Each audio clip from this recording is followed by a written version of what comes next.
Gitin Daftet. On va commencer par Dafhet Amoudbet. Je vais reprendre au milieu de la page Tanu Rabanan. Reved Shehevi Gito Vekatuvbo. Atzmecha unechasai knuim lecha. Atzmo kana nechasim lo kana. Alors ça on l'a déjà vu hier, mais je le rappelle brièvement. Lorsque le Adon, le maître de ce Eved Kenaani, veut le libérer, il peut lui écrire un get shihrur. C'est un acte de libération. Ça a exactement le même statut qu'un get isha. Un get pour le divorce d'une femme et le get shihrur pour le Eved Kenaani ont les mêmes dinim. D'ailleurs, d'où on sait qu'un Eved Kenaani est libéré par un get, c'est de la femme. Puisqu'on retrouve une gezera shava par le mot la, qui figure dans les deux textes. À propos du Eved Kenaani, est écrit la Shifha Kenaanit, Ohufsha lo nitan la. Et le mot la figure à propos de la femme, Vekatav la, Sefer Keritut. La, Gzera Shava. Pour dire que de la même façon qu'une femme est libérée avec un get, ainsi le Eved Kenaani est libéré avec un get. De la même façon que le get de la femme doit être écrit lishma, ainsi le get shihrur du Eved Kenaani doit être écrit lishmo. Et encore d'autres détails. Il y a maintenant une halakha qui consiste à dire befanai nirtav, befanai nehtam. Lorsque le get a été écrit en chutz la'aretz, alors le shaliach, quand il apporte ce get à la femme, ou il apporte ce get au Eved Kenaani, de la part du Adon, il doit déclarer befanai nirtav ou befanai nehtam. C'est ce qu'on a appris.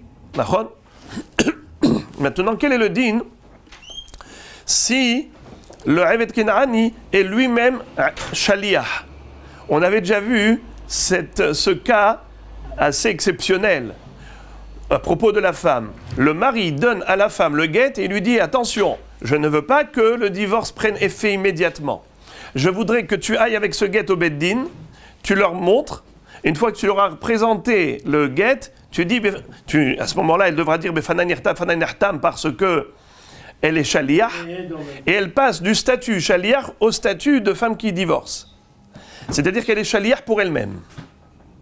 Puisque son mari il a posé une condition, il a dit, je te donne le get à condition que le divorce ne prenne pas effet immédiatement, que lorsque tu te seras présenté devant un beddin et que tu auras montré ce get, à ce moment-là, le get prendra effet et il y aura divorce. Ce qui veut dire que pendant tout le chemin où elle était porteuse de ce get, quel était son statut? Shaliach. Quand elle arrive devant le beddin et qu'elle leur présente le get, qu'est-ce qu'elle devient? La femme qui divorce.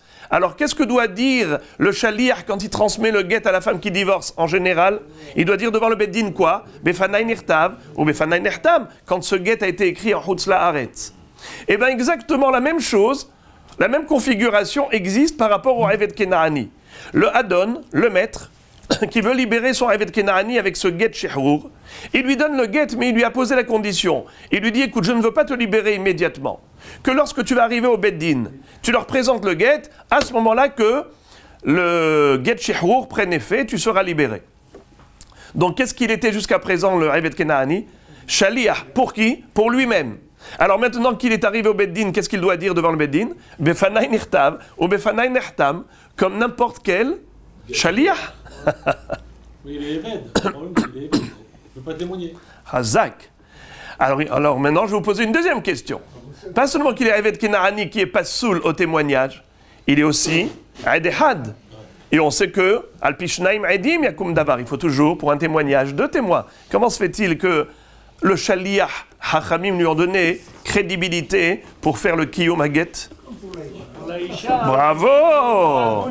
Hazak ou Barour. Comme pour la femme. On a déjà dit, dans Daf Gimel, Amoud Aleph, on a déjà vu que la raison pour laquelle les Hachamim ont accepté un seul aide, le Shaliach, pour attester de l'authenticité du get, pour attester de la véracité des signatures, comme quoi ces signatures des Edim sont valides, ça correspond à une réalité, il y avait des gens qui ont signé.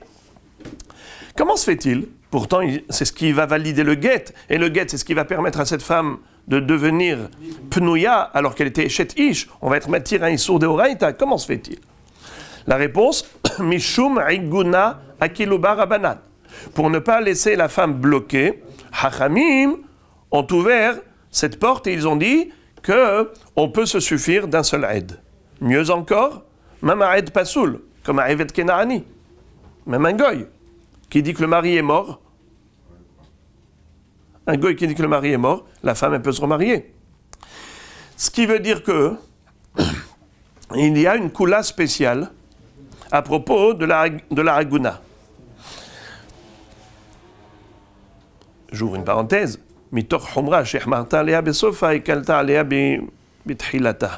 On a une raison dans ma Masechet Yebamot pourquoi Hachamim ont fait cette koula pour ne pas laisser la femme bloquer aguna. Je ferme la parenthèse. Revenons au Evet Kenaani. C'est exactement la même chose. Le Evet Kenaani, lorsqu'il reçoit le guet, il est libéré. Lorsqu'il est shaliach lui-même pour son propre guet, on dit, il peut dire Befanai nirtam, fanai nirtam. Et pourtant, c'est un Evet Kenaani qui est pas sous la edout. Il n'est pas kacher en tant que aide. Et il est shaliach ehad. Réponse, Hachamim ont fait une kula. Mishum iguna. Quel igun il y a au niveau du Evet Kenaani? C'est qu'il ne peut pas accomplir les mitzvot comme un homme, parce que tant qu'il est Evet Kenaani, les mitzvot qu'il peut accomplir, c'est que comme la femme, il n'est pas tout de mitzvah de Limud Torah, de mitzvot Aseh Shazman Grama et ainsi de suite. Alors là maintenant, il va devenir juif à part entière par le biais de la libération. Il va accomplir toutes les mitzvot. En plus, il peut se marier avec une bat horin et donner naissance à des Bnei Israël. Alors que là, il est Evet Kenaani, il peut donner naissance qu'à de Evet Kenaani. Donc, on considère qu'il y a là une raison pour laquelle Hachamim ont été mekilim et se sont suffis de la redoute du Evet Kenaani qui lui-même, en tant que shaliach pour lui-même, peut attester de la validité du shtar en disant Befanai nirtam, Befanai nirtam. Moi j'ai vu l'écriture, moi j'ai vu la signature. C'est un guet authentique. Et comme ça, il est libéré. Donc, ok, on a compris. Maintenant, quel est le din si le Evet Kenaani apporte un guet où il y a écrit dedans deux mentions? Le Hadon a écrit dessus deux choses. Atzmecha, unechasai knuim lecha. Je voudrais t'offrir deux cadeaux. Premièrement, la liberté. Deuxièmement, mes biens, ma fortune. Atzmecha ou nechasai. Eh bien, ce guet, normalement, devrait, en effet, donner le droit au Eved d'obtenir ces deux cadeaux, la liberté et les biens qui appartenaient à son maître. En effet, normalement, c'est bon. Mais en l'occurrence, où on parle d'un shtar qui a été écrit bechutz la'aretz, par un sofer qui se trouvait à chutz la'aretz, et ensuite, ce guet a été transféré par le shaliach, par le Evet Kenaani, vers un autre beddin, puisque le Hadon lui a dit « Je ne veux pas que ça prenne effet que lorsque tu vas te présenter dans le beddin de la ville X ou Y. » Alors, qu'est-ce qui se passe? Quand il arrive là-bas, le guet, le shtar, il n'est pas valable encore que lorsqu'il va y avoir la mention « Befanai nirtav » ou « Befanai nirtam ». C'est ce qui va valider le guet. Alors, écoutons bien. Dans ce guet, en fait, il y a deux actes. Un acte de libération et un acte de legs. Il lui lègue ses biens. Quand les Hachamim ont dit que le shaliach, à lui tout seul, il peut dire Befanai nirtam, Befanai nirtam, cette koula a eu lieu par rapport à quoi? Par rapport à tous les shtarot? Non, que par rapport à Get Isha et Get Shehrur du Eved. Alors, on dit comme ça. Pour la partie libération, quand il dit Befanai nirtam, Befanai nirtam, ça marche. Le Evet Kenaani est libéré. Mais par contre, pour la deuxième partie du get, où il y a écrit Nechasai, mais bien je te les offre, Nechasai knuim lecha, ça marche pas. Le Befanai nirtam ou Befanai nirtam vise la validation du get. Comment tu peux valider un guet par le biais d'un Evet Kenaani qui est solitaire? Pour valider n'importe quel acte, il faut 2 témoins qui reconnaissent la signature des signataires, ou que les signataires eux-mêmes viennent attester que c'est leur signature. Sinon, on n'a pas de validation si on n'a pas de 2 témoins. Et là, on ne peut pas dire que Hachamim ont fait une koula, et ils ont été tolérants, et ils ont accepté même la validation du shaliach. Ça ne marche pas, parce que ça, il y avait une raison bien précise, mais Shumaï Guna. Mais quand il n'y a pas de raison d'être tolérant, il n'y a pas de raison d'être indulgent. Pourquoi tu veux qu'on accepte la validation du Evet Kenaani? Eh bien, en effet, la halacha, elle est claire, nette et précise. Atzmo kana, nechassim lo kana. Ça, c'est la baraïta. Par rapport à cela, regardez après. Ibaya lehu. Kol nechasai knuim lecha mahu. Si jamais le Adon, quand il a donné le get à son Eved, il a écrit Kol nechasai knuim lecha. Il n'a pas dit Atzmecha ou nechasai knuim lecha. Il n'a pas mis ça en 2 opérations différentes. Je te libère et je t'offre des cadeaux. Il n'a pas mis ça comme ça, de manière séparée. Il a mis une seule mention. Laquelle? Kol nechasai knuim lecha. Tous mes biens te sont acquis. Quand il lui dit tous mes biens te sont acquis, parmi les biens du Adon, qu'est-ce qu'il y a? Il y a le Evet Kenaani, qui font partie de ces nechassim. Donc quand il lui dit je te donne tout, toi inclus. Donc, quel est le din? Il est libéré ou pas? Alors, est-ce qu'il aura les biens ou pas? Alors, les biens, c'est sûr que non. Les biens, c'est sûr que non. Pourquoi? Parce qu'il ne peut pas dire Befana Nirtam, Befana Nirtam pour valider le shtar. Étant donné, comme on l'a dit tout à l'heure, qu'un Evet Kenaani qui est solitaire ne peut pas valider un shtar. Il faut 2 edim, n'est-ce pas? 2 edim ksherim pour valider un shtar. Alors, au niveau des nechassim, c'est sûr qu'il n'a pas acquis. La question, elle est par rapport à sa libération.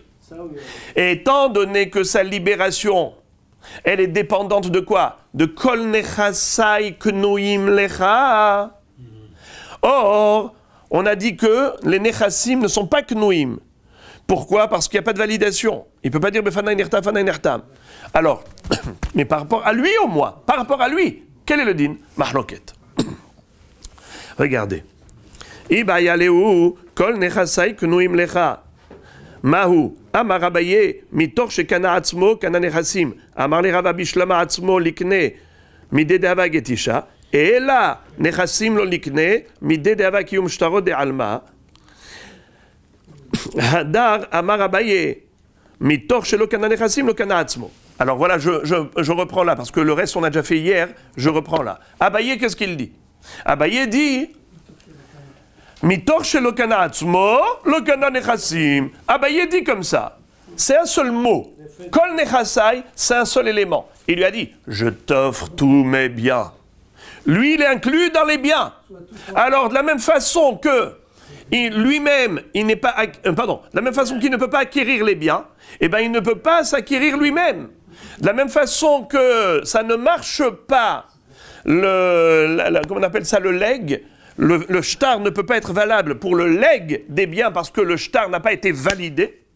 Alors, même pour lui-même, ça ne marchera pas. Il ne pourra pas être libéré par ce shtar. Pourquoi? Parce que le mot, il est indivisible. Il a dit Kol nechasai, tous mes biens te sont offerts. Et toi, tu fais partie de mes biens. Alors, de la même façon que tous les biens ne sont pas offerts, ainsi lui-même n'est pas libéré. Comme ça dit Abaye. Car le mot, la parole, n'est pas divisible. Vous savez comment ça se dit en araméen? La parole n'est pas divisible? Lopalginan dibura. Alors c'est pas un shtar de gitin. Il dit simplement je te donne tous mes biens. C'est 2 choses différentes. Il y a en fait 2 choses, mais c'est dans le même get. Oui, mais le mot get, c'est un shtar. C'est à la fois shtar et get. Amar le Rava. Quand il donne un get et ensuite un shtar, pas seulement ça. Si lui, comme on avait dit tout à l'heure, dans le même shtar, s'il écrit en 2 opérations différentes, Atzmecha ou Nechasai, dans le même shtar, ça marche.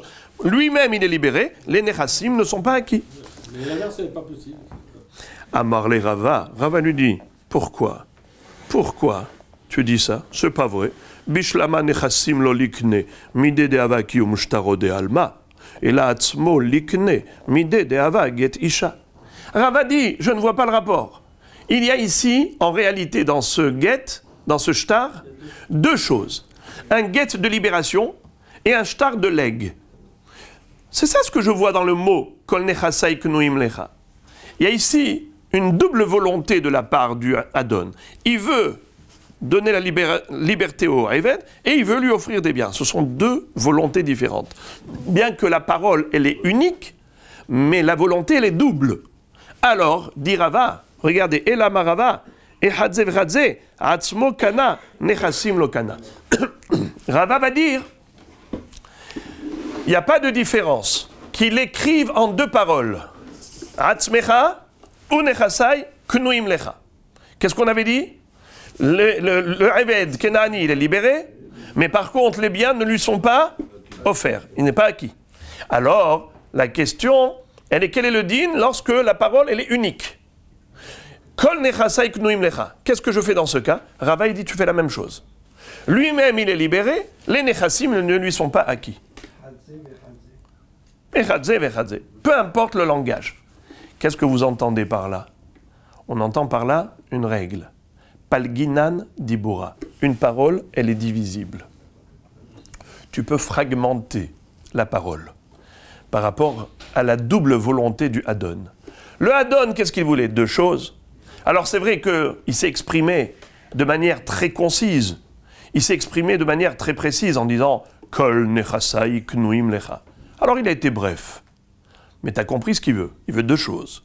Eh bien, tu interprètes la parole en fonction de l'intention. Il y a ici deux intentions, eh bien, palginan dibura. Et de ce fait, ce qui est bon, ce qui n'est pas bon n'est pas bon. Pour la libération, est-ce que befanai nirtam, befanai nirtam du shaliach, ça suffit? Bien sûr. Est-ce que pour le leg, befanai nirtav, ça suffit? Non. Eh bien, pour ça marche, pour ça marche pas. Voilà, jusqu'ici, on est arrivé hier. Maintenant, la Gemara continue les 4 dernières lignes. Amar le Rav Ada bar Matna le Rava Keman ke Rabbi Shimon de Amar Palginan dibura Ditnan hakotev kol nechasav le avdo yatsa ben chorin shier karka kol shehu lo yatsa ben chorin. Rabbi Shimon omer le'olam hu ben chorin עד שיאמר, כל נכסי נתונין לפלוני עבדי, חוץ מאחד מריבו שבהן. What is it? Rav Ada bar Matna va dire à Rava, tu sais, de prime abord, il semblerait que ce que tu viens de dire toi maintenant, Palginan dibura, une parole elle est divisible, et on fragmente le sens de la phrase en fonction des intentions du Adon, qui a écrit ce get, alors ça correspond, tu sais à qui? Ton opinion à qui elle correspond? À Rabbi Shimon. Et alors qu'est-ce que ça te gêne? On va voir que la halakha n'est pas comme Rabbi Shimon. Regardez la suite. 4e ligne, bien que je n'ai pas encore expliqué. Afalpi, shekiles Rabbi Yossi et Rabbi Shimon, halacha ke Rabbi Meir. Il va lui dire, bien que Rabbi Shimon a été loué, Rabbi Yossi a fait l'éloge de Rabbi Shimon par rapport à cet enseignement, mais malgré tout l'halacha est comme Rabbi Meir. Alors donc j'ai une question à t'adresser, c'est ça mon objection. Comment est-ce que tu dis Palginan dibura comme Rabbi Shimon? Tu devrais dire le Palginan dibura comme Rabbi Meir, puisque la halakha, elle est comme Rabbi Meir. Voilà le sens donc de l'objection de Rav Ada bar Matna à Rava. Et maintenant, nous allons essayer de comprendre quelle est la discussion de Rabbi Meir et Rabbi Shimon, de quoi ils ont parlé. Alors je vais vous dire la vérité, c'est que ce sujet est assez complexe. Donc ne vous étonnez pas si ce sera dur.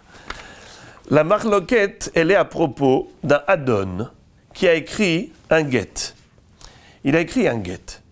Il a écrit « Je te libère ». Et en même temps, Mais excusez-moi, dans quel lachon il a écrit? Hakotev kol nechasav le avdo. Yatsa ben Horin. Il a écrit à son Eved, tous mes nechassim sont pour toi. Beseder. Là, on n'a pas eu de shlichut.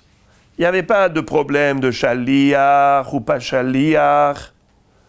Ou il faut dire befanai nechta, befanai nechta. Non, les choses, elles étaient simples. Il lui a donné devant de Edim, tiens le guet, qu'est-ce qu'il y a écrit dedans? Kol nechasai knuim lecha. Quand il lui écrit Kol nechasai knuim lecha, évidemment que le Eved, qu'est-ce qu'il est? Libéré, étant donné que il est inclus dans les nechassim. Alors, maintenant, où est-ce que vont commencer les complications? C'est lorsque le Hadon a écrit dans ce shtar, il a écrit Kol nechasai knuim lecha, chutz mikarka kol shehu. C'est-à-dire, shier karka kol shehu. Il lui a dit, mais il y a un karka que je ne veux pas te laisser. Il y a un karka que je ne veux pas te laisser. Lo yatsa ben Horin. Étant donné que ce Hadon-là, il a dit, non, non, non, non, non, tu vois ce karka-là, je ne veux pas te le laisser. Donc il a fait ce qu'on appelle un shiur, shiraim. C'est quoi shiraim? Un reste. Il a dit tout sauf ça. Même si le sauf ça, le petit reste qu'il lui a pas donné, c'était kol shehu, c'était petit, c'était pas quelque chose de significatif, d'important. Malgré tout, on dit Lo yatsa ben Horin. Tanakama dit, dans ce cas, le Eved n'est pas libéré. Lama. Lama.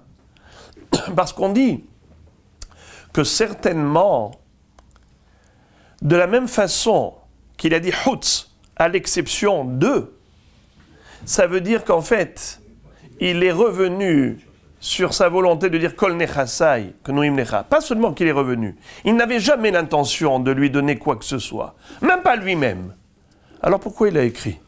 Pourquoi il l'a fait? C'était juste pour lui passer la pommade. Pour lui dire, ah, qu'est-ce que je t'aime, toi? Ah, vraiment, tu es sympathique. Il lui écrit un get, pas un get, un shtar, kol nechasai, knuim lecha. Tous mes biens, je te les donne. Chutz, mikarka kol shehu. En fait, sa kavana était de dire, je ne te donne rien. Seulement, je l'ai fait juste pour t'exprimer à quel point je t'estime. C'est que je suis capable de te dire des mots pareils. Pas seulement te les dire verbalement, te les écrire. Tu vois combien d'estime j'ai pour toi? Alors on dit comme ça, de la même façon qu'il n'a pas voulu lui donner le tout, et il s'est réservé le karka, ainsi certainement, il s'est réservé aussi le Eved Kenaani. Et le Rashbam, dans Masechet Baba Batra, dit que c'est pas pour rien qu'il a dit à l'exception du karka. Karka, c'est un terrain. C'est un terrain. Nous savons que le Eved Kenaani et les terrains ont été comparés par rapport à toutes les halachot. Par exemple, En nishba'im ala karkaot, En nishba'im ala avadim. Il y a beaucoup de halachot qu'on l'on déduit du karka pour le Eved Kenaani. Pourquoi? Parce que la Torah, elle a comparé le Eved Kenaani au karka. Je vous lis le pasuk. Veitnahaltem otam libnechem aharechem lereshet ahuza. Les Eved Kenaani se transmet par hérédité. C'est un héritage exactement comme le karka. Comme le karka reshet ahuza, tu peux transmettre une ahuza, un karka à ton fils comme héritage, et bien pareil le Eved Kenaani. La Torah les a comparés. Donc de ce fait, quand il dit « Je te donne tous mes biens », « Chutz mi karka », en fait, il nous a fait allusion que « Chutz mi Eved Kenaani » qui est comparé au karka. Comme ça que le Rashba m'explique. Comparé au karka. Hein? Alors, on va y arriver. On va y arriver. Ça, c'est qui? Rabbi Meir. Parce que Tanakama, toujours, Tanakama, c'est qui? Stamishna, Rabbi Meir. Rabbi Shimon Omer. Est-ce qu'un juif a le droit de résister de tous ses biens, de son vivant? C'est pas une bonne chose. Oui, mais est-ce que c'est permis? On n'a pas le droit de donner plus qu'un certain pourcentage. C'est vrai. C'est vrai, mais c'est vrai. Mais s'il nous avait demandé, on l'aurait conseillé de ne pas faire une chose pareille. Mais est-ce que c'est permis de quelqu'un de se dépouiller complètement? Ouais, vous avez raison, c'est pas permis. Est-ce que les gens font que du permis? Alors, on continue. Les Rabbi Shimon Omer, les Olam ou Ben Horin, je passe au Daftet. Les Olam ou Ben Horin, Ad Sheyomar, Kol Nechasai Netunin Liploni Avdi, Chutz Me'echad Meribo Shebahen. C'est-à-dire, Rabbi Shimon il dit, mais pourquoi? Pourquoi tu dis ça? Le bonhomme, il a bien précisé que ce qu'il ne veut pas donner au Eved, c'était Karka. Un Karka Kotchéou. Le reste, il lui donne. Donc il lui donne également lui-même. Il lui donne sa propre personne. C'est-à-dire, le Eved Kenaani qui appartenait au Adon, maintenant il lui donne au Eved Kenaani. Ça veut dire il le libère. Et il lui donne tout, sauf le Karka. Pourquoi tu remets en cause cette libération? Ben Horin! Cheomar, kol nechasai netunin ni ploni avdi, chutz me'echad meribo shebaen. Sauf dans le cas où il dit, je te donne tout, sauf un 600 millième. Pardon, pas un 600 millième, excusez-moi. Ribo, c'est un 10 millième. Un 10 millième. Combien c'est Ribo? 10 000. Il lui dit, écoute, je te donne tout, mais je me réserve un 10 millième. Alors, dans ce cas-là, le Eved Kenaani n'est pas libéré. Pourquoi le Eved Kenaani n'est pas libéré? Hein? Parce qu'il dit, peut-être, quand je t'ai dit que sauf un 10 millième, tu sais qui est-ce qui, à mes yeux, coûte un 10 millième de tous mes biens? C'est toi. Dis-moi, c'est tout ce que je coûte? Il lui dit, oui, à mes yeux, voilà ce que tu vaux. Alors, de ce fait, il se moque de lui, en fait. Une fois de plus, c'est un petit peu de la flatterie. Pour lui dire, je t'estime bien. La preuve, c'est que j'aurais été prêt à te donner tous mes biens. Mais bien sûr, je ne me suis pas fou de les donner. J'ai émis une réserve en disant, tous mes biens te sont offerts, sauf un 10 millième. Et Hadmi Ribo Shebahem. Alors, ça veut dire qu'il lui dit, non. Ouais. Quelle est la différence entre Karka et ça? Karka, c'est Karka. Et là, Dites-vous, essayez de répondre vous-même. La différence, elle est claire, nette et précise. Karka, c'est du Karka. Et quand par contre, lorsqu'il n'a pas précisé Karka, il a dit Ehad mi ribo, ça peut être le Eved Kenaani lui-même. Alors que si c'est Karka, ça ne peut pas être le Eved Kenaani. Hein? Avec Esther, de lui dire je te donne tout, Hatsia Malchut. Et quelle moitié? C'est comme ils ont dit d'un Talmid Chacham qui connaissait, il est venu chez un rave se faire interroger. Il lui a dit, vous pouvez m'interroger sur la moitié du chasse? Il lui a dit, laquelle moitié? Il lui a dit, celle que vous voulez. Ça veut dire que c'est auto ou rien. En fait, donc, Hadmi Ribo, il s'est réservé une partie. Alors laquelle partie? Puisqu'elle n'est pas, comment on appelle ça, désignée. Donc c'est pas désigné. Un 10 millième. Lequel? On ne sait pas. Il a dit peut-être toi.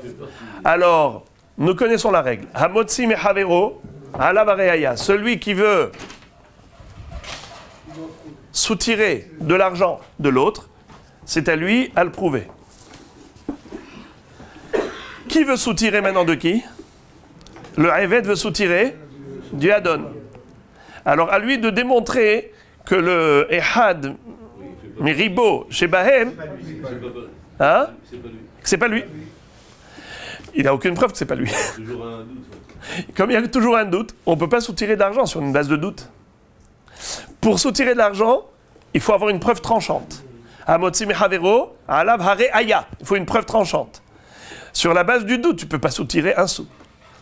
Comme on a un doute que peut-être le Ehad Meribo, un 10 000e, auquel faisait allusion le Adon, c'est le Eved Kenaani lui-même, alors dans ce cas-là, Lo Yatzala Herut. Fin de citation de Rabbi Shimon. Maintenant, la Gemara dit, qu'est-ce que nous voyons ici de la part de Rabbi Shimon? Rabbi Shimon, lui, il dit Palginan Dibura. Lui, Rabbi Shimon, il dit Palginan Dibura. Alors que Rabbi Meir ne dit pas Palginan Dibura. Où est-ce que nous voyons ici l'histoire de Palginan Dibura ou Palginan Dibura? On ne voit pas du tout la notion de Palginan Dibura dans ce sujet.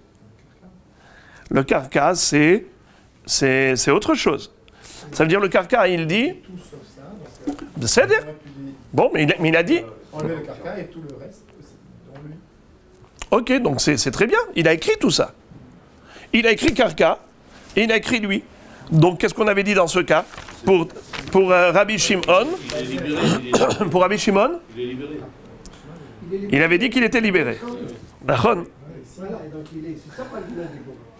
Alors, est-ce que c'est Mishum Palginan Dibura? Alors, regardez, c'est là où j'ai dit que c'était compliqué. Là, Rashi et Tosfot, ça travaille. Regardons Rashi qui est long, et après on verra aussi Tosfot. C'est un point qui n'est pas clair. Ah, Le'olam ou Ben Chorin, le premier Rashi de la page. Le'olam ou Ben Chorin, des mailles de galé, ou mailles de lo galé. Le bonhomme, qu'est-ce qu'il a dit? Je voudrais te donner tous mes biens, sauf karka kol shehu. Eh bien, il nous donnera tous ses biens, sauf karka kol shehu. Donc lui, c'est sûr qu'il est libéré. Ad Yomar, sauf quand est-ce qu'il ne sera pas libéré? Ad Yomar, stam, chutz midavar mu'at, velo yefaresh mahu. Dans la mesure, si jamais il lui dit,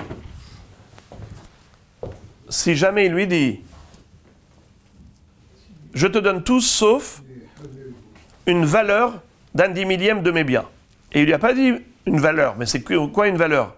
De quel objet tu parles? Il n'a pas désigné l'objet. Alors, dans ce cas-là, puisque c'est resté vague, on peut dire que la kavana du Adon, c'est qu'il parle du Eved Kenaani. Je te donne tout sauf toi-même. Et s'il lui donne tout sauf lui-même, donc il n'est pas libéré. S'il n'est pas libéré, donc il ne lui a rien donné. Parce que nous le savons, Maché Kana Eved, Kana Rabo. Ce que le Eved Kenaani a acquis, c'est automatiquement la possession de son maître. Car le Eved Kenaani n'appartient pas à lui-même. Donc automatiquement, tout ce qu'il arrive à prendre, à recevoir, le Eved Kenaani, ça appartient au maître. Alors, quand il lui dit « je te donne tout, sauf toi-même », c'est qu'il ne lui a rien donné. Puisque lui-même n'est pas sorti en liberté. Donc tout ce qu'il lui a donné, c'est comme de la poche droite à la poche gauche. Il ne lui a rien donné. Alors maintenant, Rachid dit « Hachi Omar, stam chutz midavar mu'at ». Le bonhomme, il est libéré, sauf si le Adon n'a pas désigné Velopiresh Maomeshayer. Il n'a pas dit qu'est-ce qu'il laisse comme shiur. Des Hataam, dans le cas où il aurait dit je te donne tout sauf un 10 000e, Amrinan de Ehad Meribo de Ka'amar, Hainu Eved. Le 10 000e en question, c'est le Eved. Ve'ihu lo hashivle elake Ehad Meribo banechasim. Et le Adon, il peut lui dire moi je ne te considère pas plus cher que Ehad Meribo. Afalgav des chavet fait. Et bien que dans le marché des esclaves, cet esclave il coûte beaucoup plus dans le marché des esclaves. Mais le Adon, il peut lui dire, moi, je n'aurais pas payé pour toi plus que un 10 000e de mes biens. On met des cas. Maintenant, ça commence. Regardez maintenant Rashi. On met des cas à Rabbi Shimon. Et du fait que Rabbi Shimon s'est exprimé en disant, Le'olam hu ben chorin. Le'olam hu ben chorin. Pourquoi Rabbi Shimon l'a dit? Le'olam hu ben chorin. Il est toujours libéré, le monsieur. Ashmu'inan. Il n'a pas dit Ben Horin, Aré ou Ben Horin, il dit Le'olam ou Ben Horin. Pourquoi il dit Le'olam? Ashmu'inan, c'est pour nous faire sous-entendre Loshna hecha de kanash arnechasim imo kegon shepiresh hashiyur sheshir chutz mikarka ploni de hashtag kana atzmo ושאר נכסים חוץ מן השיעור, ולא שנאך דלא קנה שאר נכסים, כגון שלא הזכיר שם הקרקע ששיער, דכתב לחוץ מבית קור קרקע, דהשתה לא קנה שום קרקע, דבכל אחד ואחד יקלה ממר, היינו ההוא דשיער. אפילו אחי, הוא בן חורין, דהוא לאו קרקע הוא, ולא שירה. עלמא, פלגינן דיבורה, דהכל נכסי כאמר לה, ולא קנה אלא את עצמו. ואת נמי דקאמרת עצמו קנה, נכסים לא קנה, כי רבי שמעון סביר הלך. Alors écoutez bien les amis. Imaginons que ce Adon n'avait que deux choses. Il n'avait que des biens immobiliers et le Eved. Maintenant, quand il lui a écrit dans le shtar, il a écrit comme ça. Kol nechasai knuim lecha. Chutz mikarka kol shehu. Quand il dit chutz mikarka kol shehu, il y a deux possibilités. Soit qu'il a désigné le karka, d'accord? C'est ce karka. Dans ce cas-là, quel est le din? Tout va bien dans le meilleur des mondes. Pour Rabbi Shimon. Pas pour Rabbi Meir, pour Rabbi Shimon. Le Eved Kenaani est acquéreur de tout. Premièrement, il est acquéreur de lui-même, donc il est sorti en liberté. Deuxièmement, de tous les karkaot qui restent, sauf le karka défini par le Adon comme réserve. Il lui a dit tout sauf ça. Deuxièmement, même dans le cas où il lui dit Chutz mi karka betkor. Betkor, c'est une mesure de blé. Karka betkor, c'est un terrain qui est suffisamment large pour produire un corps de blé. Donc c'est une façon de donner des mesures de surface de terrain. À l'époque, ils connaissaient combien était la surface d'un terrain de Bet-Kor, de Bet-Sea et ainsi de suite, Bet-Sea-Taïm. C'est comme ça qu'on donnait. Les mensurations étaient liées à la production de la terre, puisque c'était un champ agricole que l'on vendait. La taille du champ correspondait à sa capacité de production. Donc lorsqu'on disait Bet-Kor, on savait de quelle taille il s'agit. Il lui dit, écoute bien, je me réserve un karkar Bet-Kor. Lequel? Et je n'ai pas dit. Je n'ai pas désigné. Alors, lequel? Maintenant, le Eved, il est tout content. Kol nechasai knuim lecha chutz mi karkar betkor. Il vient, il dit, ça y est, donnez-moi, ça y est, je suis libre et en plus je suis très riche. Donnez-moi les terrains de mon Adon. Il dit, quel terrain tu veux? Il dit, ben, tous les terrains, sauf Betkor. Il lui dit, où est-ce qu'il a désigné Bet-Kor? Où il le voulait? Au nord, au sud, à l'est, à l'ouest? Où? Il n'a pas écrit. Alors, comme il n'a pas désigné l'emplacement de ce Bet-Kor, alors nous disons que le Adon était très malin. Il a laissé dans le flou, dans le vague, de manière à ce que le Eved ne puisse prendre aucun karkar. Parce que sur chaque karkar, on peut lui dire, mais c'est peut-être celui-ci que le Adon s'est réservé.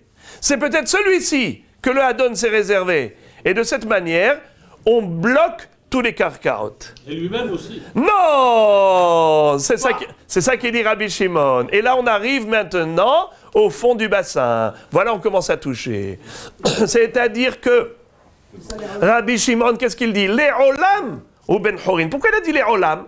Les olam, c'est-à-dire que dans l'hypothèse où le Adon, il a écrit de cette manière, tous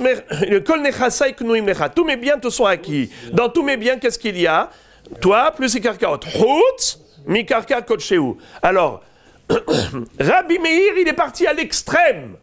Rabbi Meir, il dit que même lorsqu'il a désigné le karka kotcheu en question, malgré tout, le Adon n'a rien acquis. Pourquoi? Parce que je dis que de la même façon qu'il a laissé une réserve, il a émis une réserve pour un karka, ainsi certainement qu'il ne veut pas vraiment libérer le Adon, il ne veut pas libérer le Eved, il se l'est réservé le Eved. Et comme j'ai expliqué davantage par le biais de Rashbam, dans ma Sechet Baba Batra, qui est lumineux, qui nous dit que le Eved Kenaani est comparé au karka. Lorsqu'il a dit Chutz mi karka, il avait une kavana de dire karka et tout ce qui ressemble à karka, même le Eved Kenaani.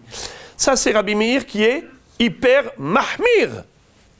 Mais Rabbi Shimon, il dit l'olam ou ben chorin. Ad shumarlo chutz me'echad meribo. Mais s'il ne dit pas chutz me'echad meribo, parce que echad meribo, c'est une valeur monétaire. Il n'a pas parlé d'un bien précis, il a parlé d'une valeur monétaire. Une valeur monétaire, même le Eved Kenaani, c'est une valeur monétaire. Ça se vend dans le marché des esclaves. Je me suis réservé un 10 000e de ma fortune, c'est qui? C'est toi. Donc il n'a pas libéré, il ne lui a rien donné, rien ne s'est passé. Dans ce cas, dit Rabbi Shimon, là je suis d'accord que le Eved Kenaani n'a pas été libéré.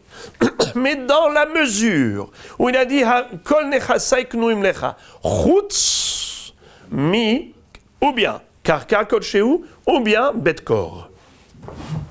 Betkor, un betkor, c'est-à-dire un karka non désigné. Un carca d'une taille, par exemple, de 500 mètres sur 500 mètres, mais où est-ce qu'il est, ce carca? C'est celui-là, c'est peut-être celui-là, et donc, étant donné que le Hadon n'a pas spécifié le carca bédiouk, il ne l'a pas localisé, alors il peut jouer avec ça, en lui disant, monsieur, tu ne prendras aucun des carcaotes, car c'est peut-être celui-là, c'est peut-être celui-là. Mais tu es quand même libre. Bravo. Rabbi Shimon dit, tu es quand même libre. Les olam hu ben chorin. Et maintenant, nous avons entendu quelque chose de fort. Comment il a écrit le Hadon dans le Shtar? Il a écrit quoi? Kol nechasai knuim lecha. Tous mes biens te sont acquis. Tous mes biens te sont acquis. Est-ce qu'on lui a donné tous les biens? Non. On lui a donné que la libération, la liberté. Est-ce qu'on lui a donné un karka? Zéro. Mais pourtant, c'était dans le même mot. Kol nechasai, tous mes biens te sont offerts. Tu dis, le Eved Kenaani, oui. Le karka, non. Tu vois qu'on peut découper.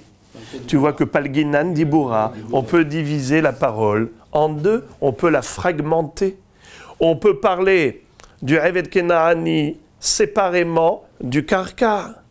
Alors, on a trouvé que Rava, qui disait Palginan Dibura, sur qui il s'appuie? Sur Rabbi Shimon qui dit Palginan Dibura. Le Eved Kenaani, oui. Les Nechassim, non. C'est exactement comme Rava avait dit. Befanai nirtav, befanai nechtam. Ça marche pourquoi? Pour le Get Shehrur. Mais ça ne marche pas pour les Nechassim. Palginan Dibura. Alors la Gemara pose la question. Comment tu t'appuies sur Rabbi Shimon? Mais pourtant, la halakha, elle est comme Rabbi Meir. Bien que Rabbi aussi avait dit à Rabbi Shimon, je t'applaudis.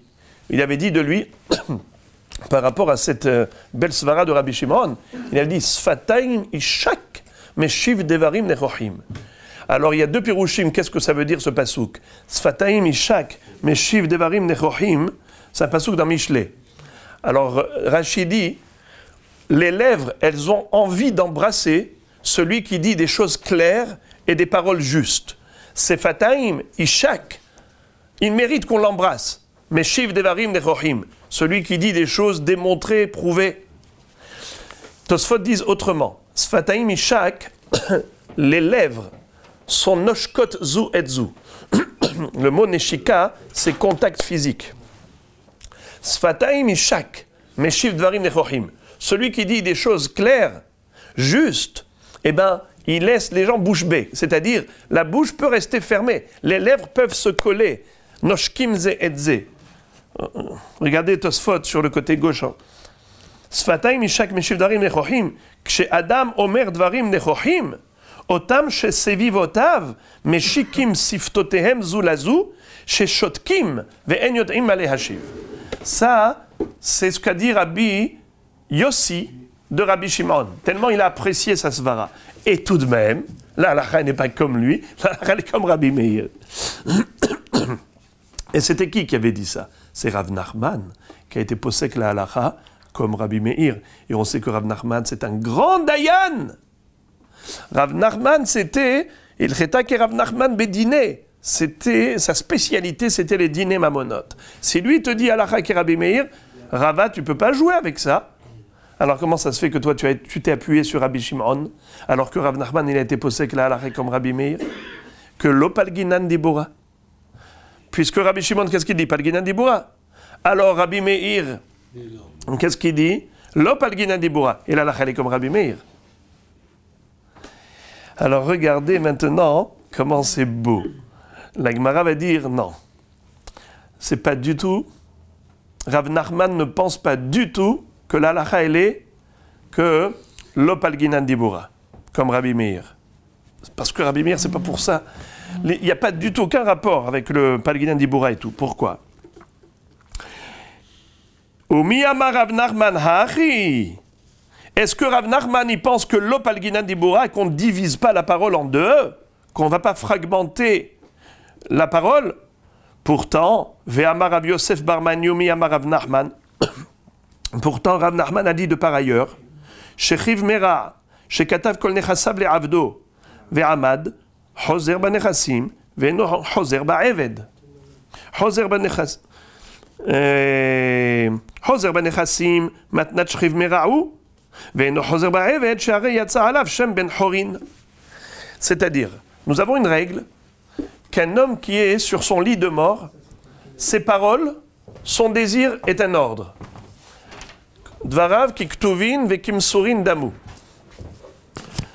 Lorsqu'il dit faites ça, eh ben c'est comme s'il avait écrit sur un shtar et que ça avait été validé, bien que ce soit que des paroles verbales. Parce qu'il est sur son lit de mort, tout ce qu'il dit à ce moment-là, c'est sa ferme volonté. Alors il a dit voilà. Qui veut donner tous ses nechassim à son Eved. À son Eved Kenaani, il veut tout lui donner. Quand il dit Kol nechasa il abdo, donc il le libère et il lui donne tout. Au travers de cette parole, le Eved Kenaani, il a tout acquis. Il s'est acquis lui-même, donc il est libre, et il a obtenu toute la fortune de son maître. Qu'est-ce qui s'est passé? Nes.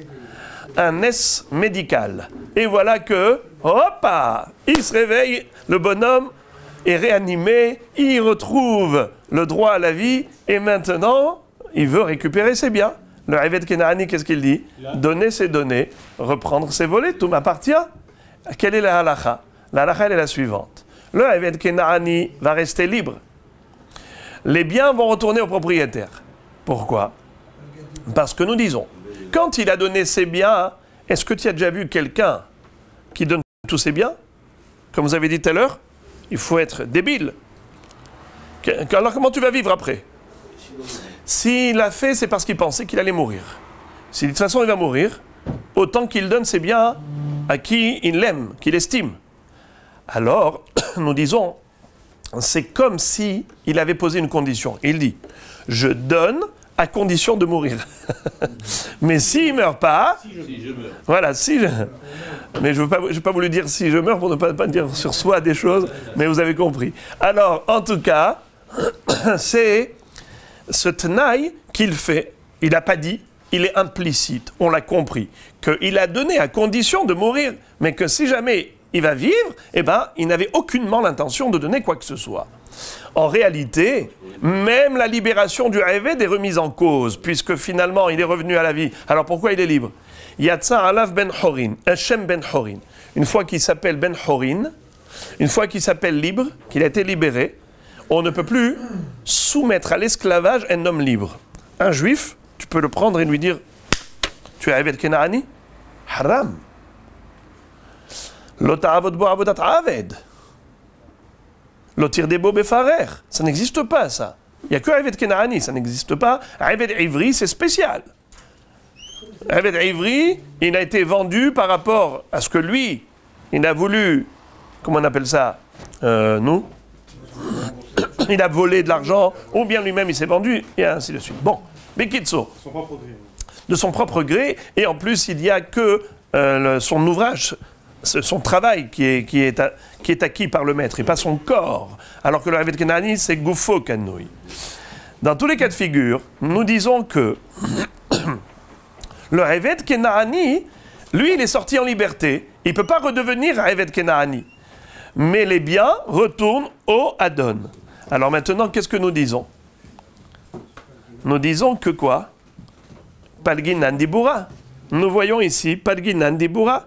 Bien que, au niveau des biens immobiliers, il n'y a pas eu d'acquisition de la part, de tous les biens mobiliers, immobiliers, toute la fortune du Adon n'a pas été acquise par le maître, tout de même, ça ne remet pas en cause la libération du Eved Kenaani. Le Eved Kenaani, il est tout de même libre.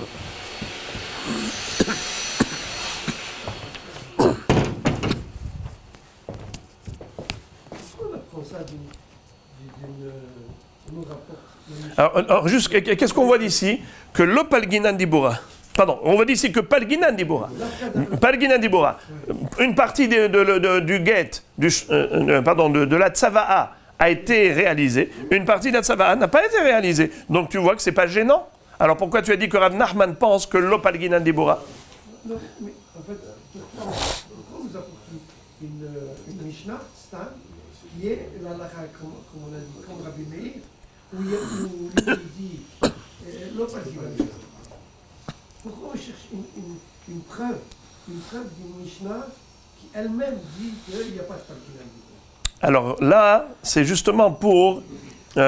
c'était pour objecter et réfuter Rava, en lui démontrant que Rava, il s'oppose à qui? À Rav Nachman. Qu'est-ce qu'a dit Rav Nachman? La halakha, elle est que lo Palginan Dibura. D'où on le sait, il n'a pas dit clairement. Il a dit, il a dit halakha qui Rabbi Meir. On a cru que Rabbi Meir, c'était quoi sa raison? C'était que Palginan Dibura. Et Rabbi Shimon, il pense lo Palginan Dibura. Rav Nachman, il pensait que la halakha comme qui? Comme Rabbi Meir. Que lo Palginan Dibura. Que lo Palginan Dibura. Alors la Gemara dit, ah bon, franchement, tu es sérieux? Tu dis que Rav Nachman, il pense que lo Palginan Dibura? Je te montre que Rav Nachman lui-même, il a dit Palginan Dibura. À propos du Shriv Mera. Tu vois que le Eved Kenaani, lui-même, il est sorti en liberté. Et pourtant, les Nechassim restent aux propriétaires, reviennent aux propriétaires. Tu vois que, et bien qu'il lui a dit Kol Nechasai Knuim Lecha, dans ces mots de Kol Nechasai, on a fait Palginan Dibura, on a dit le Eved Kenaani, il est libre, il est libéré, bien que les biens ne sont pas acquis par le Eved Kenaani. Donc Rav Nachman, il ne peut pas se contredire. Au contraire, Rav Nachman, il dit comme Rava, que Palginan Dibura. Alors c'est quoi la question? Donc il n'y a pas de question.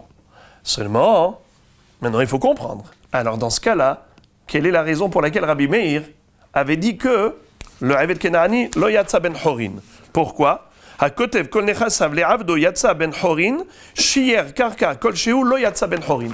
S'il a été meshayer karka kol sheu lo yatsa ben horin. Pourquoi lo yatsa?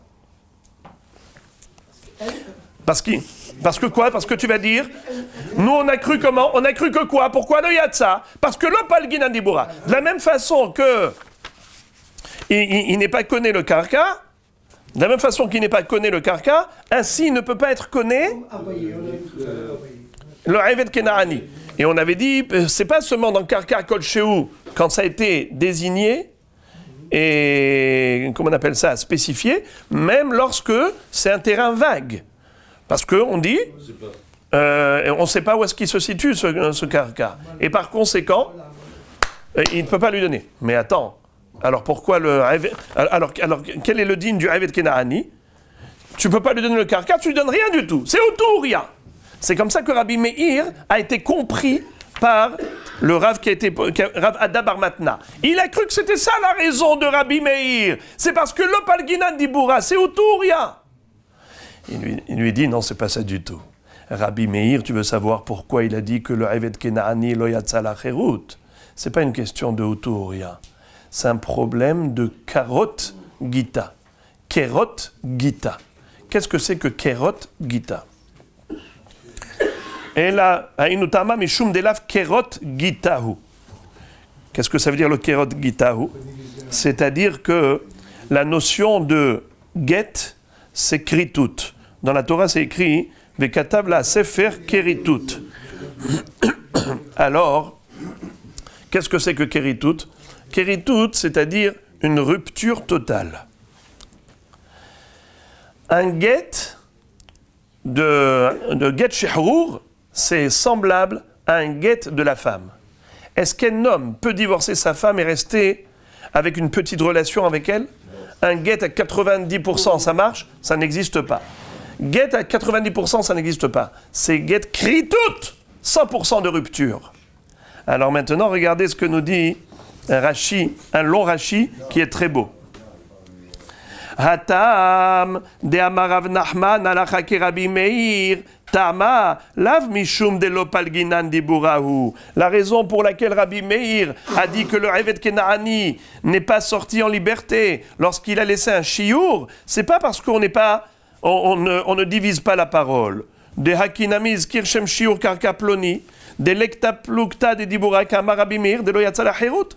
La preuve que ce n'est pas ça le problème de Palginan Dibura ou Lopalginan Dibura. La preuve, c'est que même lorsqu'il a désigné un karka précis en disant je me réserve ce karka, malgré tout, Rabbi Meir disait Lo yatsa la herut. Et pourtant, ici, on n'a pas recours à Palginan Dibura, puisque le Adon lui-même, il a été Maflik Dibura. Il dit ça oui, ça non. Alors, donc, il n'y a pas de problème de Palginan Dibura. Et la Tama, tu veux savoir quelle est la raison de Rabbi Meir? Mishum delaf kerot gitaou. Parce que c'est pas un get qui fait une rupture totale. Des gabé ishak tiv sefer keritut. À propos de la femme, la Torah dit sefer keritut. Veshihrure avadim gamre lahlah meisha. Et la notion de la libération du Eved Kenaani, on le déduit de la notion du divorce de la femme. Par le mot la. Vous vous rappelez? Hufsha lo nitan la, vekatav la, sefer keritut. Dirtiv hufsha lo nitan la, uktiv vekatav la. Ubainan behu keritut. Alors on a besoin dans les deux que le get puisse réaliser un impact de rupture totale. Vekevan deikale mimar de shire de hanahat le shiuraou vehulo uzkar betoch hamatana de lo katavle atzmecha u nechasai knuim lecha lav kritut gamuru. Et on a dit comme ça que puisque nous voyons que le propriétaire n'a pas été clair, c'est-à-dire il n'a pas parlé de lui, il lui a pas dit atzmecha ou nechasai knuim lecha. Parce que s'il avait été clair en mettant en relief le Eved Kenaani et en le séparant au niveau des opérations, alors dans ce cas-là, ça aurait été clair, il n'y a pas de problème. Après, le karka, il laisse un chiour ou pas dans le karka, on s'en fiche. Le principal, c'est qu'il a été clair au niveau du Eved Kenaani, Atzmecha kanu ilecha. Mais ce n'est pas ce qu'il a fait. Il lui a dit Kol nechasai kunuim lecha. Il a englobé le Eved Kenaani dans les nechassim. Et après, il a dit Hutz. Mi karka kol sheu. Ce Hutz-là, on l'interprète comme étant une volonté d'ouvrir une échappatoire, d'ouvrir une porte issue de secours. Qu'est-ce qu'il fait le Adon? Il dit, je te donne tout, sauf. Rien qu'en disant sauf, le fait de dire sauf, ça veut dire que Nahat le Shiura, l'intention du Adon, c'est maintenant de retrouver des échappatoires et de se dire non, sauf. Alors on dit de la même façon qu'il a dit sauf le karka X, il y a peut-être aussi sauf le Eved Kenaani. Et en plus, que j'avais dit tout à l'heure, le Rashbam qui disait sauf carrément, puisque le Eved qui ressemble à un karka. C'est la raison pour laquelle l'avkerituthu, un get qui est plein d'ambiguïté, ça ne s'appelle pas un get de rupture totale. C'est la raison pour laquelle Rabbi Meir disait même le Eved lui-même, lo yatsa la herut. Lav keritut gamur, c'est pas un keritut gamur. Aval hecha de lo shier, ki hacha avec keritut latzet. Mais lorsque le shriv mera, le bonhomme agonisant, a dit donnez au Eved Kenaani kol nechasai, il a été clair, net et précis. Il n'a émis aucune réserve. Il a tout donné au Eved Kenaani. Dans ce cas-là, pourquoi tu voudrais remettre en cause la libération du Eved Kenaani parce que le Adon, il a ressuscité? Avec Kritut, il y a eu rupture. Latzet, il est sorti. Venishtaharer sha'a ahat. Et le bonhomme, Eved Kenaani, il a été libéré pendant quelques instants, jusqu'à ce que l'autre ressuscite. Kolzman shelo hazar. Veshuv eno yachol lahzor. Après, il ne peut plus faire marche arrière. Finish. Shekidesho Hashem. C'est quoi chez Kidesho Hashem? Bravo. Ouais. Le nom de juif qu'il a porté, le nom d'homme libre qu'il a porté pendant un certain temps, ça y est, il est Mekoudash. Maintenant, il est comme tous les juifs. On ne peut plus le soumettre à l'esclavage. Et donc, Gabé Milte des Rava, Be'eved Shehevi Gito, Krod Gitao, Venehi de Nechassim lo Kana, de Ba'inan Kiyum, Aval Atzmo, Kana, de Palginan Dibura. C'est-à-dire que à propos de Palginan Dibura, il n'y a pas de problème. On dit Palginan Dibura, comme dans l'histoire de Rava, où le Eved Kenaani, il avait apporté son guet, où il y avait écrit dedans Kol Nechasai Knuim Lecha. Et il a dit Befanai Nechtav, Befanai Nechtav. Alors Rava disait, mon cher ami, on a besoin de 2 Edim pour les Nechassim. Pour toi, c'est bon, Befanai Nechtav, Befanai Nechtav, ça marche pour toi, parce que c'est un guet Shehour. Mais la partie matana de toute la fortune de ton maître, toi, tu ne peux pas attester Befanai Nechtav, Befanai Nechtav, tu ne peux pas valider le shtar. Il faut 2 témoins. Alors, ce n'était pas gênant du tout pour Rava d'appliquer la règle de Palginan Dibura. On divise et on fragmente en 2 le shtar. Il y a ici une volonté de la part du Hadon de libérer son Eved, et il y a aussi une volonté de lui offrir sa fortune. Par rapport à cela, ça marche, le Befanai Nechtav, Fanai Nechtav. Par rapport à ça, ça marche pas, bien que en réalité, au niveau du langage, c'était un langage qui était global. Bien que le langage, la parole, elle était globale, ce n'est pas gênant. On peut malgré tout dire Palginan Dibura. On divise la parole en 2. Il y a une notion de Shehour et il y a une notion de Matana, et on sépare bien les notions et on pratique et on applique la règle en fonction des sujets. Rabotai, les sujets difficiles sont terminés. Maintenant, Be'ezrat Hashem, ça va être plus fluide. Im yesh alav orerim itkayem bechotmav. La Gemara maintenant va nous expliquer la dernière halakha de la Mishnah de la première page de Masechet Gittin.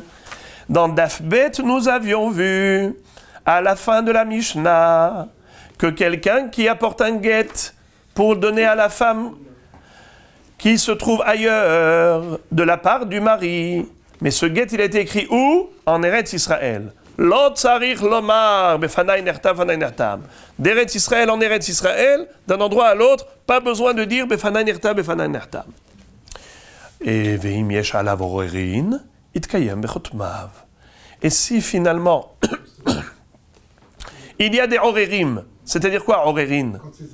Des contestataires, bravo. Des gens qui viennent contester la validation du shtar. Ils disent c'est un shtar falsifié, n'y croyez pas. Alors qu'est-ce qu'on fait? On appelle Edim. Edim, c'est vous qui avez signé ici? Oui, Ktavia Denouze. Ou bien on appelle 2 personnes qui connaissent les Edim. Et vous connaissez ces Edim? Oui. Vous reconnaissez leur signature? Absolument, c'est eux, c'est leur signature. Ça s'appelle Kiyum Haget. Là, on est Mekayem, on valide. Le Beddin peuvent être Mekayimim le shtar, valider ce guet sur la base de l'attestation des signataires ou de ceux qui reconnaissent leur signature. Et comme ça, le guet est caché. Maintenant, la Gemara va dire Im yesh alav orerin. Explique-moi bien, qu'est-ce que tu as voulu dire? S'il y a des contestataires, alors qu'est-ce qu'il va falloir faire à ce moment-là? Il va falloir valider le shtar. Par qui? Soit par les signataires, soit par des gens qui reconnaissent la signature. Regardez la Gemara maintenant. Im yesh alav orerin. Ar kama. C'est qui conteste? Il y en a combien des contestataires? Elima ar had. Ve'amar Rabbi Yochanan divrei hakol. En ar pachot mishnaim. Rabbi Yochanan a dit que la notion de contestation, ça se fait sur la base de 2 personnes. Rashi dit qu'il ne sait pas où est-ce que Rabbi Yochanan s'est exprimé, qu'il a cherché dans tout le chasse, il n'a pas trouvé, et Tosfot disent qu'ils ont trouvé. C'est dans Ktubot, Daf, Kaf Gimel, à propos Gabé plukta de ma'alim la kehuna al pi'ed ehad.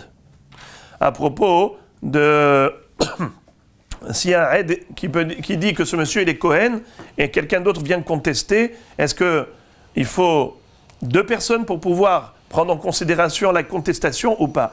Alors Rabbi Yochanan, qu'est-ce qu'il dit? En ar'ar pahot mishnaim. Pour remettre en cause, il faut 2 contestataires.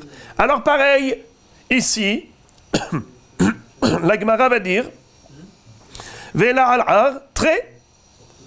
La Gemara dit, en effet, nous avons 2 contestataires. C'est de cela que parle la Mishnah quand elle a dit Ve'im yesh alav orerin. Et s'il y a des contestataires, il y en a combien? 2. Alors la Gemara pose la question, elle dit Vela al-ar, très. De quoi on parle de 2 contestataires? Alors j'ai une question. Très ou très ninhu. Mai hazi de samart ahane. Smor ahane. Dans ce cas-là, tu as 2 contestataires et 2 témoins qui disent c'est notre signature. Alors en fait, c'est 2 contre 2. Il y a ceux qui disent c'est pas vrai, c'est pas votre signature. Et il y en a 2 qui disent c'est notre signature. Alors en fait, qu'est-ce qu'on fait maintenant? On est dans un match nul. Pourquoi? Parce que c'est 2 contre 2. Hein? Et alors? On fait 2 contre 1 et 2 contre 1. C'est leur propre signature. Mais en plus, on n'a même pas besoin que ce soit d'Afka eux. Il peut y avoir même 2 qui reconnaissent leur signature, qui viennent nous dire c'est la signature de X et Y. Et malgré tout, ça s'appelle Kiyum. Alors, mais c'est 2 contre 2. Et même si c'était eux-mêmes les signataires, ils viennent et disent c'est notre signature, mais 2 témoins qui disent c'est pas vrai, vous êtes des menteurs, ce n'est pas votre signature, et bien ça fait 2 contre 2. Alors donc le guet n'est pas cachère. C'est un guet qui n'est pas validé. Comment on peut dire qu'elle est divorcée? Tu as dit, il n'y a pas de problème. Itkayem bechotmav. Comment on appelle ça? Tu fais un kiyum, tu valides avec les hotmim, mais c'est où? C'est pas vrai? C'est pas plus fort les haïdim que les contestataires. Mais les contestataires, c'est des haïdim. Ils viennent et ils disent, nous savons que ce n'est pas leur signature. Nous savons que c'est un guet falsifié. Nous savons que ce guet a été falsifié. C'est eux la preuve. La Torah dit Al-Pishnaim Aidim Yakum Davar. Les Aidim, c'est une preuve. Alors, une preuve pour dire que le guet est cachère, et on a une preuve pour dire que le guet n'est pas cachère. Qu'est-ce qu'on fait maintenant? On est dans un safek. Comment tu peux autoriser une femme à se remarier sur la base d'un guet safek? Quand il y a un seul qui dit pour, l'un qui est contre. Pareil? Ah, voilà, Pareil? Il faut chercher le mari qui est caché. Aïe, aïe, aïe, aïe, la Gemara nous répond, et la arar de Baal. La Mishnah, quand elle a dit Yesh alav orerin, il ne s'agit pas de 2 contestataires, il s'agit simplement du mari. Le mari vient et nous dit, ce guet, je ne l'ai jamais donné. Ce guet a été falsifié, moi je n'ai jamais donné de guet à ce chaliar pour mon épouse. C'est quoi cette fabrication de guet là? C'est quoi ces falsifications de signature? Alors qu'est-ce qu'on fait? On appelle les 2 signataires, on dit c'est votre signature? Oui. Vous avez signé sur ce guet? Oui. Eh bien le mari, on lui dit bye bye. Im yesh alav orerin. Bien que c'est écrit orerin au pluriel, c'est pas orerin au pluriel. C'est arar, hein?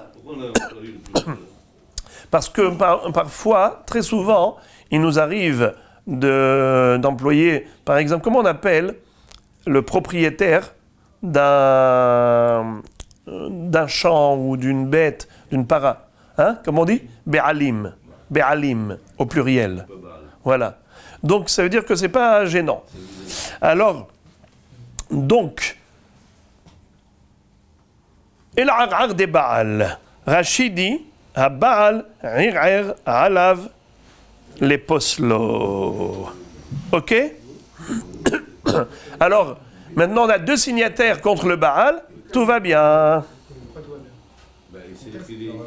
Ça sert à rien sa contestation. Il a 2 contre lui. Il a 2 contre lui.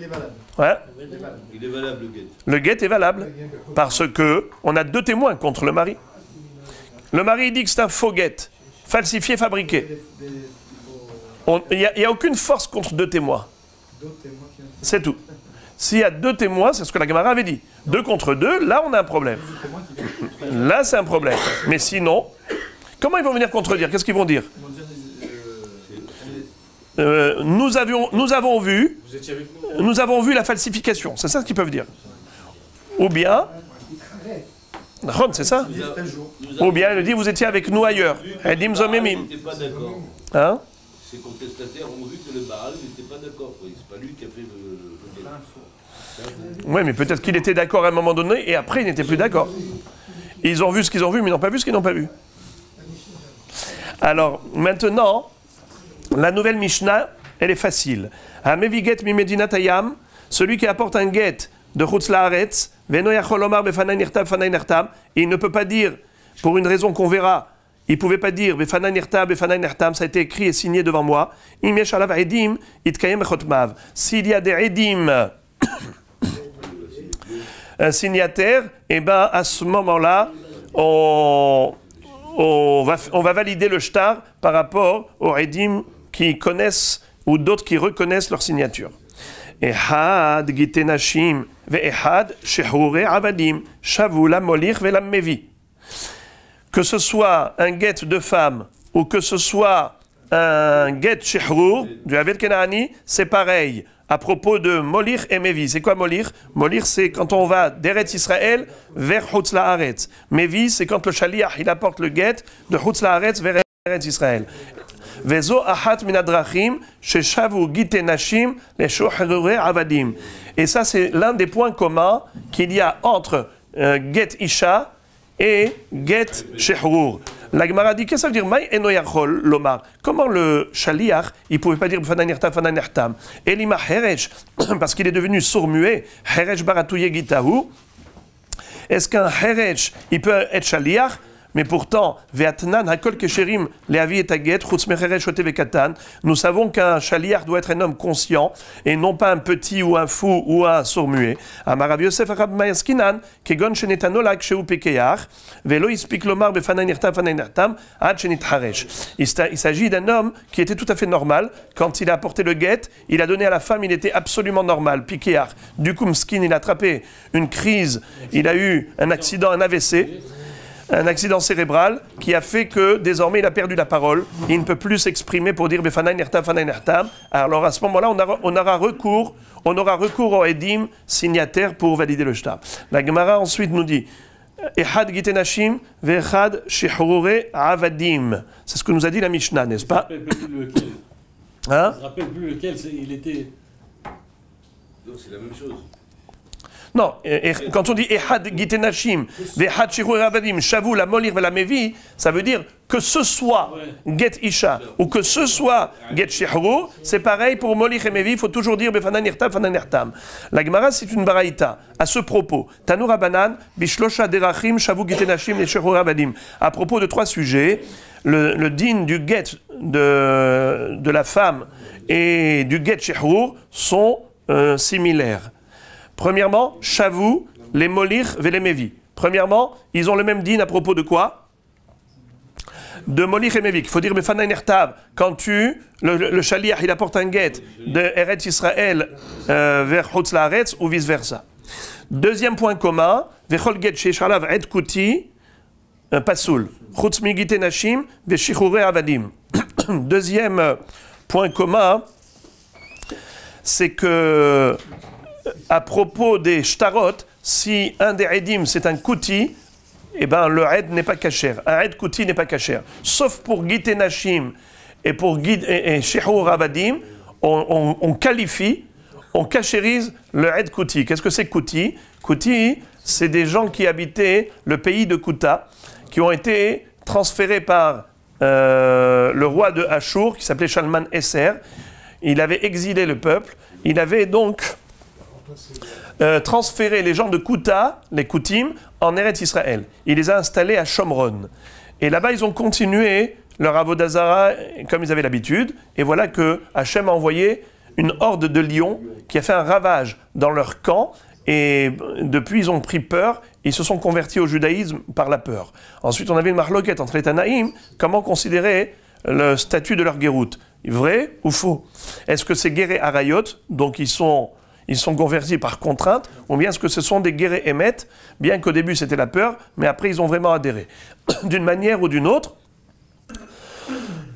même si on dit que ce sont des Guéré Emet, mais les Hachamim ont décrété sur les Koutim qu'ils ne soient pas cachers, parce que nous avons trouvé chez eux beaucoup de failles au niveau spirituel.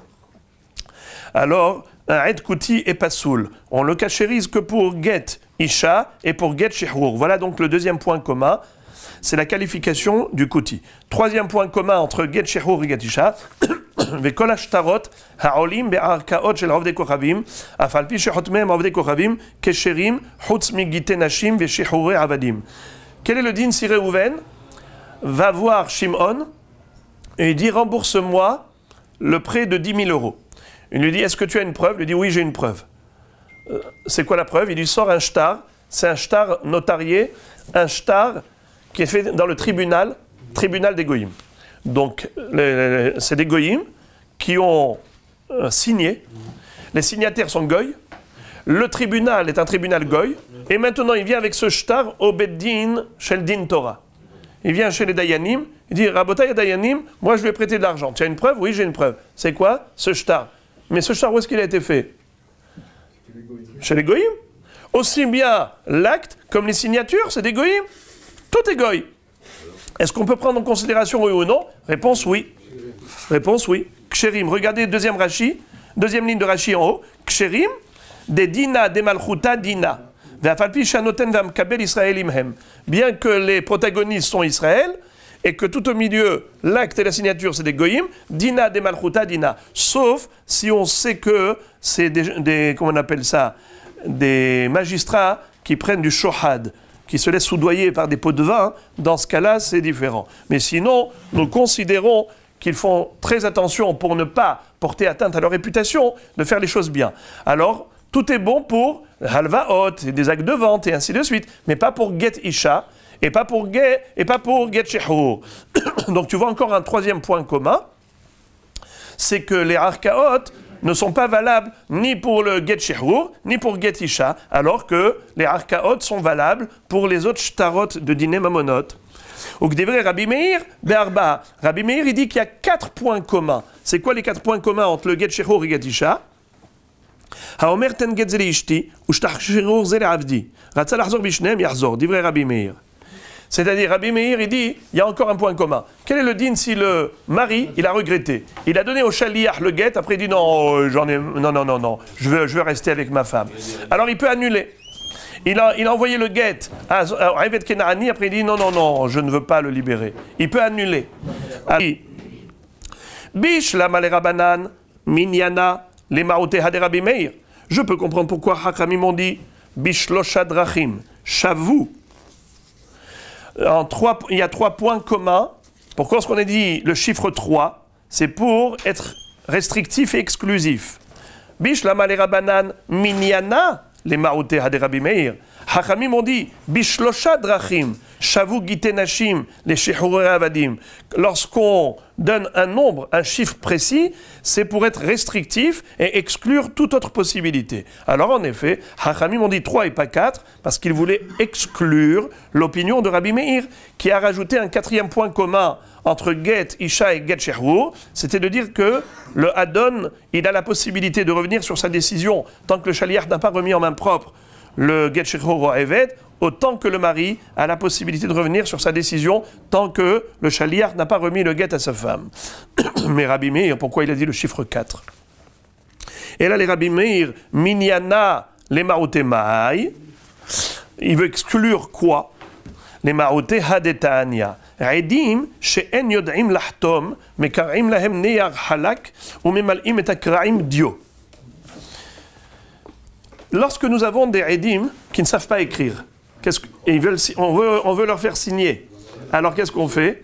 On va tracer sur le parchemin, avec une lame, on va tracer des lignes qui correspondent par exemple à leur nom. Avraham, on va tracer. Maintenant, eux, ils vont prendre de l'encre et ils vont remplir les kraïm, c'est-à-dire les lignes tracées, ils vont les remplir d'encre. עדים שאין יודעים לחתום מקרעים להם נייר חלק וממלאים את הקרעים דיו. אמר רשב"ג, רבן שמעון גמליאל dit, במה דברים אמורים בגיטי נשים, אבל בשחרורי עבדים ושאר כל השטרות, אם יודעים לקרות ולחתום חותמים, ואם לאו אין חותמים. Rabban Shimon ben Gamliel, il dit que ça marche que pour le guet de la femme. Là, on a fait une kula que, pour pas qu'elle reste aguna, eh ben, on a facilité la signature. Mais pour les shehurei avadim ou bien les autres shtarot, im yod'im likrot velachtom hotmim, s'ils savent lire et signer, qu'ils le fassent. Veim lav en hotmim, s'ils ne savent pas lire et signer, on ne leur facilite pas le travail. La Gemara dit Kriya mandachar shme. C'est quoi cette histoire de lire? Pourquoi tu as parlé de lire? Ils ne savent pas signer. Pourquoi tu parles de lecture? Qui a parlé de lecture? Tanakama, il n'a pas parlé de lecture. Pourquoi Rashbag, il parle de lecture? Hasure me hasra ve'achi katane. Il manque une phrase. Ve'achi katane, voilà comment il faut lire.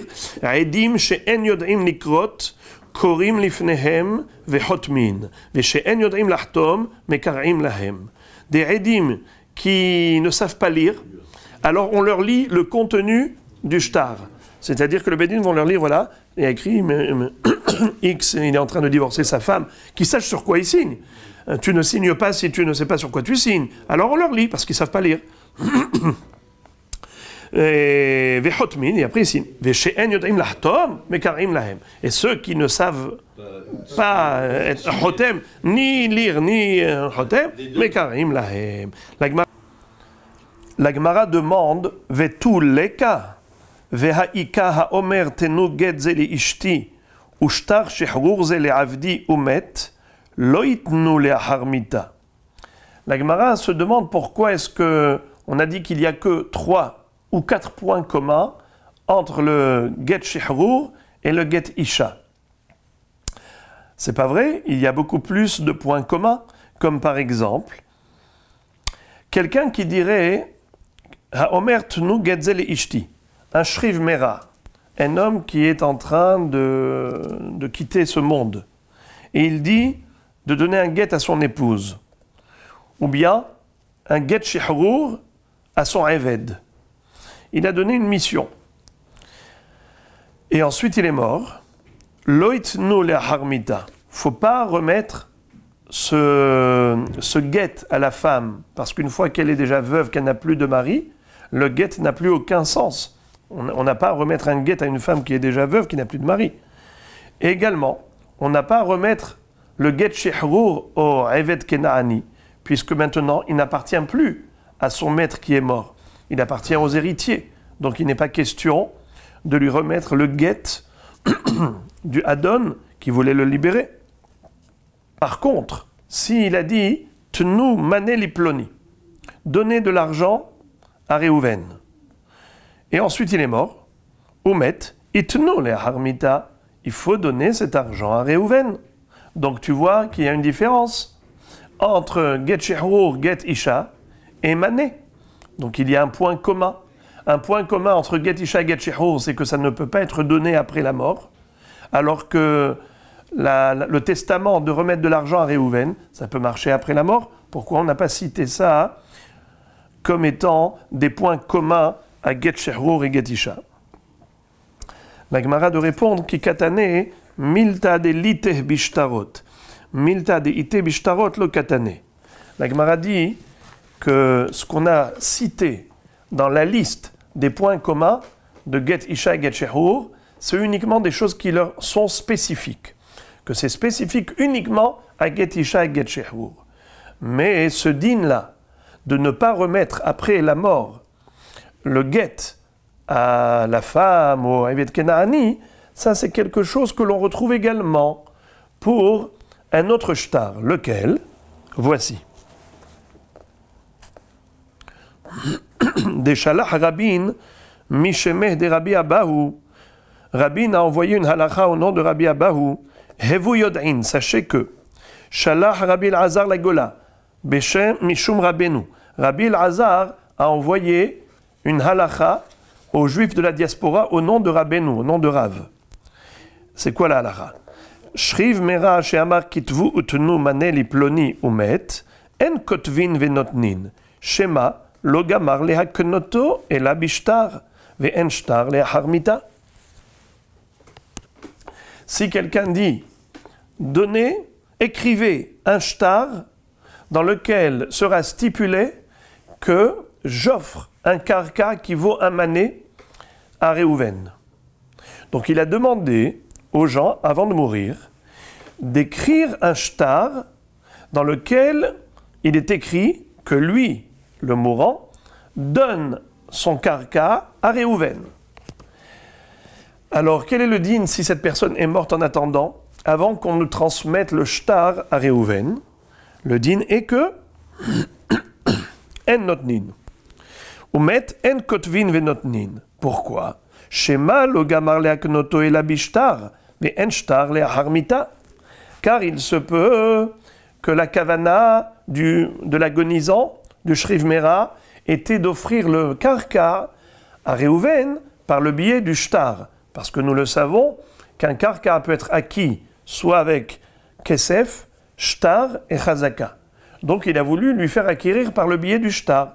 Mais il n'a pas eu le temps de le faire, puisque le shtar n'a pas été transmis entre les mains de l'acquéreur qui devait recevoir ce cadeau du vivant de cet homme. Alors maintenant qu'il est déjà mort, c'est trop tard. Pourquoi c'est trop tard? C'est trop tard parce que maintenant ce bien il appartient aux enfants, aux héritiers.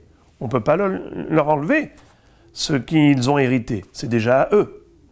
Quand est-ce qu'on dit d'ivrer Shriv Mera Kiktuvin Vekim Surin Damu? C'est lorsqu'il leur a dit maintenant donnez. Donnez maintenant à cet homme de l'argent par exemple.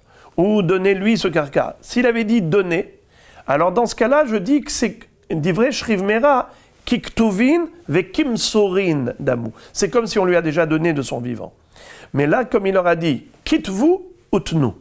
Il n'a pas dit donner, il a dit écrivez et donnez. Sous-entendu, qui veut que le karka soit donné à l'autre par le biais du shtar. Donc si finalement on n'a pas eu le temps d'écrire le shtar qu'après sa mort, eh ben on ne peut plus l'écrire. Donc voilà que le din qui consiste à dire de ne pas remettre un shtar après la mort, c'est pas uniquement pour le get isha et get shehur, c'est même pour un karka, un don, un cadeau que la personne mourante veut offrir à quelqu'un.